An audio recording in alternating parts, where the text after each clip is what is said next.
Okay, now we're on relationships. Okay.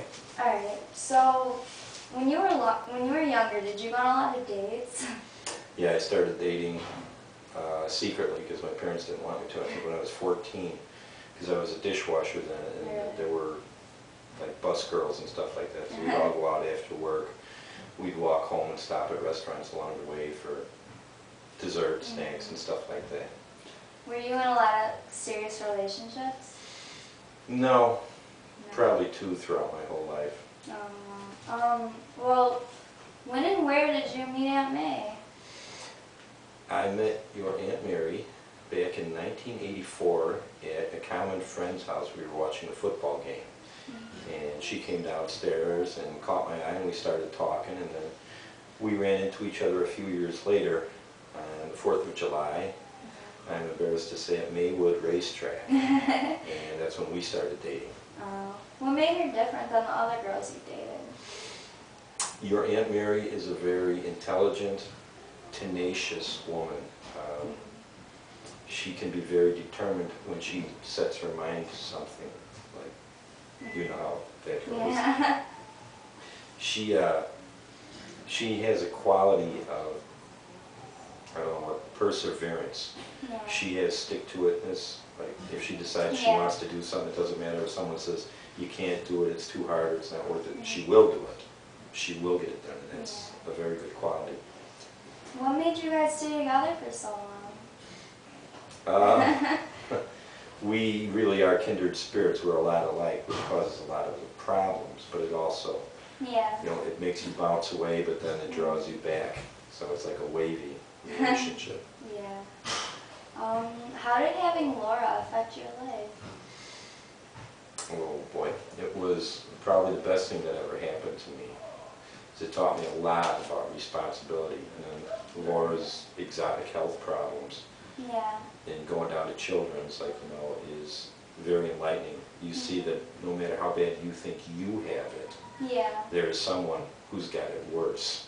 So that really, it helps you grow up. Once you have a child, you can grow up really fast, especially if they have health problems, because you know, there's nowhere else to go. You're it. You're the one who has to solve it. So that was a big change. How did it completely like change your life? Well, when you have a child, you worry about them all the time. And it doesn't matter if they're 6 months or 20 years old. You cannot stop worrying about them. If they tell you they're going to be somewhere and then they're not, you always assume the worst. So you're always considering, where are they? What are they going to be doing?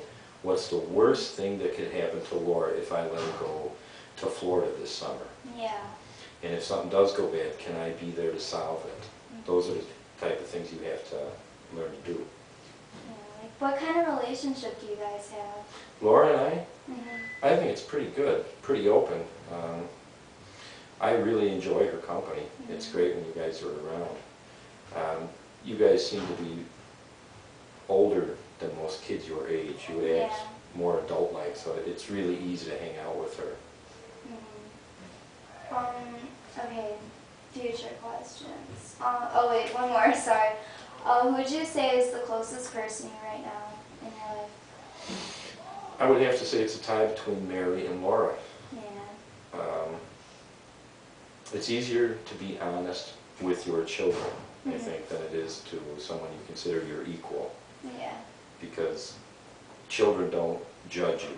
Children will take your answer and accept it for what it is, and they won't say, oh, that's a dumb idea. Or if they do, they won't tell you it's a dumb idea. That's gotta be good about having kids. Alright, now the future questions. What do you see yourself doing in the next few years? Staying at the park and hopefully improving things there, because it is old and it does need a lot of work to maintain.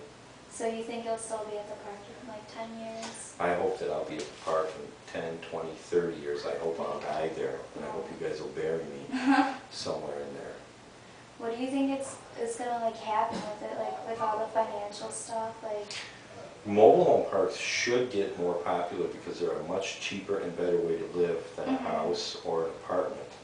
They're much more affordable, and it's more like a house because you have more open space than an apartment or something like that. So I think mobile homes will be up and coming, and I think there's a bright future for mobile homes. who I go, it'll be Laura. Oh, really? And hopefully she won't have a husband, so it'll just be Laura. Yeah. So it's kind of weird to imagine her like at the trailer park. No, I think she'd enjoy it. I Yeah. think she'd be good at it because she likes people, and that's the most important thing. Is Yeah. if you can get along with the people that live there, Mhm. make them happy, everything runs smooth. Yeah. All right. Well, what do you think you'll end up doing after you retire? Like, you just think you're gonna stay around there? I'll stay around there, but I'll travel. Yeah. We'll take long trips and stuff. I hope to go overseas, to Yeah. Mexico, see all the sights, the seven wonders of the world, and that kind of thing. Would be Have you nice. always wanted to do that? I've always wanted to travel. I don't like to get too far from home. I need to be home within 2 weeks. But Yeah. we traveled all over to California, Alaska, Mexico, Maine. We did all four corners. Florida, as you know. Mhm. There's a few places in the U.S. I'd like to go also, like the Grand Canyon, Mount Rushmore, those kind of things. Yeah, that's Just something to while away the hours. So, will you still be in Wooddale? Yes, I will die in Wooddale. I will die in Wooddale.